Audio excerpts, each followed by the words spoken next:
ಕಾರ್ಕಳ ಉಡುಪಿಯಿಂದ ಸರಿಸುಮಾರು 41 ಕಿಲೋಮೀಟರ್ ಹಾಗೂ ಮಂಗಳೂರಿನಿಂದ ಸರಿಸುಮಾರು 54 ಕಿಲೋಮೀಟರ್ ದೂರದಲ್ಲಿರುವ ಕಾರ್ಕಳ ಹಲವಾರು ವಿಶೇಷತೆ ವೈಶಿಷ್ಟ್ಯಗಳನ್ನು ತನ್ನಲ್ಲಿ ಹೊಂದಿದೆ. ಮುಖ್ಯವಾಗಿ ಪಡು ತಿರುಪತಿ ಕೂಡ ಅದರಲ್ಲಿ ಒಂದು. ಕಾರ್ಕಳದ ಜಿಎಸ್ಬಿಗಳ ಆರಾಧ್ಯ ದೈವ, ಅವರ ಜೀವನದ ಜೀವನಾಡಿ, ಬದುಕಿನ ಆಧಾರ, ಅಸ್ಮಿತೆಯ ಪ್ರತೀಕ, ಅವರ ಸರ್ವಸ್ವ ಹಾಗೂ ಅವರಿಗೆ ಸರ್ವೋಪರಿಯಾಗಿರುವುದು ಯಾವುದಾದರೂ ಇದ್ದರೆ ಅದು ಅನ್ಡೌಟೆಡ್ಲಿ ಪಡು ತಿರುಪತಿ. ಅಂದಹಾಗೆ ಆಂಧ್ರ ಪ್ರದೇಶದಲ್ಲಿ ಸ್ವತಃ ತಿಮ್ಮಪ್ಪನ ವಿಶ್ವ ಪ್ರಸಿದ್ಧ ದೇವಾಲಯವೇ ಇರುವಾಗ ಈ ದೇವಾಲಯವನ್ನು ಪಡು ತಿರುಪತಿ ಎಂದು ಏಕೆ ಕರೆಯುತ್ತಾರೆ? ತಿರುಪತಿಯ ಪಡು ಭಾಗಕ್ಕೆ ಈ ದೇವಾಲಯವಿದೆ ಎನ್ನುವ ಕಾರಣಕ್ಕೇನೆ ಈ ದೇವಾಲಯವನ್ನು ಪಡು ತಿರುಪತಿ ಎನ್ನುವ ಮಾನ್ಯತೆ ನೀಡಿ ಅದನ್ನು ಈ ಹೆಸರಿನಿಂದ ಸಂಬೋಧಿಸುತ್ತಿರುವುದಾ ಅಥವಾ ಇದರ ಹಿಂದೆ ಬೇರೆ ಯಾವುದಾದರೂ ಇತಿಹಾಸ ಇದೆಯಾ ಎನ್ನುವುದನ್ನು ನೋಡುವುದರ ಜೊತೆಗೆ ಸರಿಸುಮಾರು 550 ವರ್ಷಗಳಷ್ಟು ಇತಿಹಾಸವಿರುವ ಕಾರ್ಕಳದ ಶ್ರೀ ವೆಂಕಟರಮಣ ದೇವಾಲಯದ ಕುರಿತು ಒಂದಷ್ಟು ಮಾಹಿತಿಯನ್ನು ಬನ್ನಿ ನೋಡೋಣ.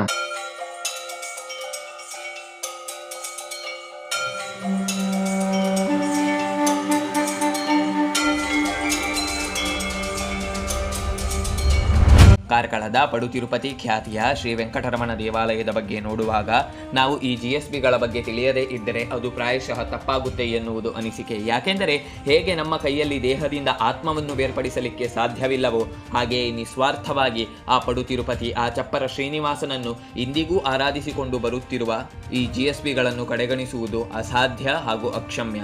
ಹಾಗಾದರೆ ಬನ್ನಿ ಈ ಜಿಎಸ್ಬಿಗಳ ಬಗ್ಗೆ, ಇವರ ಇತಿಹಾಸದ ಬಗ್ಗೆ ಒಂದಷ್ಟು ಮಾಹಿತಿಯನ್ನು ಬನ್ನಿ ನೋಡೋಣ.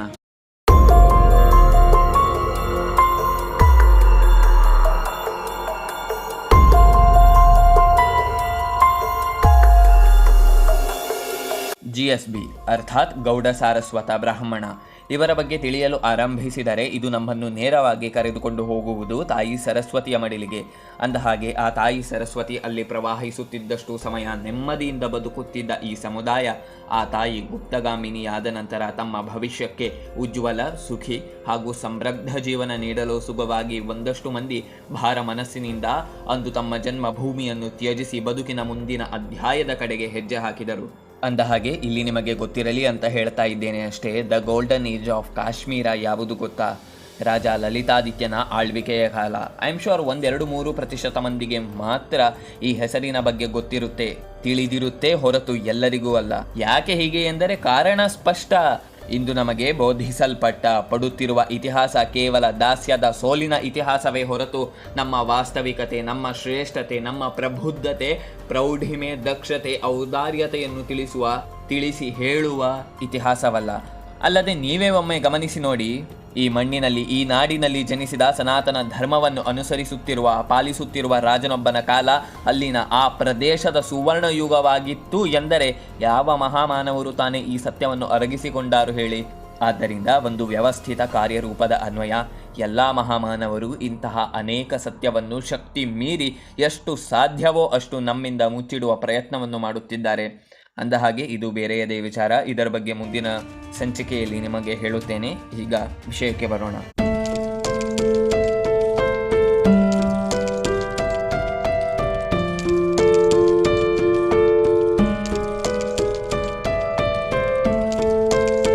ಅಂದು ತಾಯಿ ಸರಸ್ವತಿ ಗುಪ್ತಗಾಮಿನಿಯಾದ ನಂತರ ನಿರುಪಾಯವಾಗಿ ಅಲ್ಲಿಂದ ಬೇರೆಡೆಗೆ ಹೊರಟು ನಿಂತ ಈ ಸಾರಸ್ವತ ಬ್ರಾಹ್ಮಣರ ಸಮುದಾಯದ ಒಂದಷ್ಟು ಮಂದಿ ಬಂದು ತಲುಪಿದ್ದು ಗೌಡ ದೇಶಕ್ಕೆ. ಅಂದಹಾಗೆ ಅಂದಿನ ಆ ಗೌಡ ದೇಶ ಬೇರಾವುದೂ ಅಲ್ಲ, ಇಂದಿನ ನಮ್ಮ ಪಶ್ಚಿಮ ಬಂಗಾಳ. ಪ್ರಾಯಶಃ ಅಂದಿನಿಂದಲೇ ಇರಬೇಕು ಗೌಡ ದೇಶದಲ್ಲಿ, ಗೌಡ ದೇಶಕ್ಕೆ ಬಂದು ನೆಲೆಸಿದ ಈ ಸಾರಸ್ವತ ಬ್ರಾಹ್ಮಣರ ಸಮುದಾಯವನ್ನು ಗೌಡ ಸಾರಸ್ವತ ಬ್ರಾಹ್ಮಣ ಎಂದು ಕರೆಯಲು ಪ್ರಾರಂಭಿಸಿದ್ದು. ಅಂದಹಾಗೆ ಗೌಡ ಸಾರಸ್ವತ ಬ್ರಾಹ್ಮಣರನ್ನು ದೊರ್ಕೆ ಎಂದು ಕರೆಯುತ್ತಾರೆ. ಅರ್ಥಾತ್ ಆ ಕೃಷ್ಣ ಪರಮಾತ್ಮನ ದ್ವಾರಕೆಯ ನಿವಾಸಿಗಳು ಎಂದರ್ಥ. ದ್ವಾರಕೆಯ ನಿವಾಸಿಗಳಾಗಿದ್ದರಿಂದ ಇವರನ್ನು ದೊರ್ಕೆ ಎಂದು ಕರೆಯುವುದು ಉಂಟು. ಕಾಲಾನಂತರ ಜಿಎಸ್ಬಿಗಳು ಗೋಮಾಂತಕಕ್ಕೂ ಬಂದು ನೆಲೆಸಿದರು.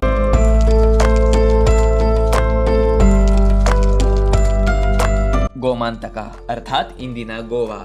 ಇವರು ಇಲ್ಲಿ ನೆಮ್ಮದಿಯಿಂದ ಎಷ್ಟು ಸಮಯ ನೆಲೆಸಿದ್ರು ನೋಡಿ, ಅದು ಇವರ ಪಾಲಿಗೆ ಯಾವ ಸುವರ್ಣ ಯುಗಕ್ಕೂ ಕಡಿಮೆ ಏನಾಗಿರಲಿಲ್ಲ. ಆದರೆ ಸನಾತನಿಗಳು ಈ ಭೂಮಿಯಲ್ಲಿ ನೆಮ್ಮದಿಯಿಂದ ಬದುಕಲಿಕ್ಕೆ ಯಾವಾಗ ತಾನೇ ಸಾಧ್ಯವಾಗಿದೆ ಹೇಳಿ? ಮೊದಲು ಆ ಶಾಂತಿಪ್ರಿಯ ಸಮುದಾಯದವರ ಕೃಪೆ ಒಂದೆಡೆಯಾದರೆ, ಇಂದಿಗೂ ನಾವು ಕೇಳದೇನೆ ನಮಗೆ ಪಾಠ ಮಾಡಲು ಬರುವ ಐರೋಪ್ಯರ ಕೃಪಾ ಕಟಾಕ್ಷ ಮತ್ತೊಂದೆಡೆ. ಅಂದೂ ಕೂಡ ಇದಕ್ಕಿಂತ ಹೊರತಾಗಿ ಬೇರೇನೂ ನಡೆಯಲಿಲ್ಲ. ಆದರೆ ನಮಗೆ ತಿಳಿಸಲಾದ ಇತಿಹಾಸವನ್ನು ಬರೆದ ಮಹಾಮಾನವರು ಇದನ್ನೆಲ್ಲ ಬರೆಯುವ ಗೋಜಿಗೆ ಹೋಗಲಿಲ್ಲ. ಇದ್ದ ವಾಸ್ತವಿಕ ಇತಿಹಾಸವನ್ನು ಬರೆದರೆ, ಅದನ್ನು ತಿಳಿಸಿದರೆ ಎಲ್ಲಿ ಈ ಇಬ್ಬರಿಗೆ ಬೇಸರವಾದೀತೋ, ಎಲ್ಲಿ ಅವರು ಮುನಿದುಕೊಂಡಾರೋ ಎಂದು ಸತ್ಯ ತಿಳಿದಿದ್ದರೂ ಸ್ವೀಕರಿಸಲು ಹೋಗುವುದಿಲ್ಲ. ಅಂದಹಾಗೆ ಈ ಮಹಾಮಾನವರ ಪ್ರಕಾರ ನಮ್ಮನ್ನು ಔಟ್ಡೇಟೆಡ್ ಥಾಟ್ಸ್ನಿಂದ ಹೊರಗೆ ಕರೆತಂದು ಆಧುನಿಕತೆಯನ್ನು ನಮಗೆ ಕಲಿಸಿದ ಐರೋಪ್ಯರು ಈ GSBಗಳೊಂದಿಗೆ ಅದೆಷ್ಟು ಸಹಬಾಳ್ವೆಯಿಂದ ಇದ್ದರು ಎನ್ನುವುದನ್ನು ಈ ಹಿಂದಿನ ವಿಡಿಯೋದಲ್ಲಿ ನಿಮಗೆ ಹೇಳಿದ್ದೇನೆ. ಆ ವಿಡಿಯೋನ ಲಿಂಕ್ ಡಿಸ್ಕ್ರಿಪ್ಷನ್ ಬಾಕ್ಸ್ನಲ್ಲಿದೆ, ನೀವು ಅದನ್ನು ಸಹ ನೋಡಬಹುದು. ಯಾರೇ ಆಗಲಿ ತಮ್ಮ ಸ್ವಂತ ಇಚ್ಛೆ ಹಾಗೂ ಸಂತೋಷದಿಂದ ತಾವು ನೆಲೆಸಿದ, ತಮ್ಮ ಪೂರ್ವಿಕರು ತಮಗೆ ಸಂಸ್ಕಾರವನ್ನು ನೀಡಿದ, ಅವರಿಂದ ಮಾರ್ಗದರ್ಶನ ಪಡೆದ, ತಲೆಮಾರುಗಳಿಂದ ವಾಸಿಸುತ್ತಿದ್ದ ಹಿರಿಯರು ಬದುಕು ಕೊಟ್ಟಿಕೊಂಡಿದ್ದ ತಮ್ಮ ಭೂಮಿಯನ್ನು ತ್ಯಜಿಸುವುದಿಲ್ಲ. ಅವರು ಹೀಗೆ ಮಾಡಿದ್ದಾರೆ ಎಂದರೆ ಅವರೊಂದಿಗೆ ಅಷ್ಟು ಭೀಕರವಾದಂತಹ ಹೃದಯ ವಿದ್ರಾವಕ ಕುಕೃತ್ಯಗಳು ನಡೆದಿದೆ. ಆದರೆ ಇತಿಹಾಸದ ಪುಟಗಳಲ್ಲಿ GSBಗಳಿಗಾದ ಈ ಅನ್ಯಾಯಕ್ಕೆ ಸ್ಥಾನ ಸಿಗಲಿಲ್ಲ. ಉಲ್ಟಾ ಯಾರು ಅವರೊಂದಿಗೆ ಅನ್ಯಾಯ ಮಾಡಿದ್ರೋ ಅವರ ವೈಭವೀಕರಣ ಇಂದಿಗೂ ನಡೆಯುತ್ತಾ ಇದೆ. GSBಗಳು ನೋಡಿ, ಇವರು ಏನು ಕಂಡವರ ಆಸ್ತಿಯನ್ನು ಲೂಟಿ ಮಾಡಲಿಕ್ಕೋ, ಕಲ್ಲು ತೂರಾಟಕ್ಕೋ, ಪ್ರತಿಭಟನೆಗಳ ಹೆಸರಿನಲ್ಲಿ ಸಂಚಾರ ಸ್ಥಗಿತ ಮಾಡಿ ತಮ್ಮೊಂದಿಗಾದ ಅನ್ಯಾಯಕ್ಕೆ ಪ್ರತಿಯಾಗಿ ಪ್ರತಿಯೊಬ್ಬರೂ ತೊಂದರೆಯನ್ನು ಅನುಭವಿಸಲೇಬೇಕು ಎಂದು ಯಾವತ್ತೂ ಬಯಸುವವರಲ್ಲ. ಇವರ ಪಾಡಿಗೆ ಇವರಿರುತ್ತಾರೆ. ಪ್ರಾಯಶಃ ಇದೇ ಕಾರಣಕ್ಕೇನೆ ಇರಬೇಕು ಇವರಿಗೆ ಸಮಾಜದಲ್ಲಿ ಸಿಗಬೇಕಾದ ಸ್ಥಾನ ಇಂದಿಗೂ ಸಿಗದಿರುವುದು.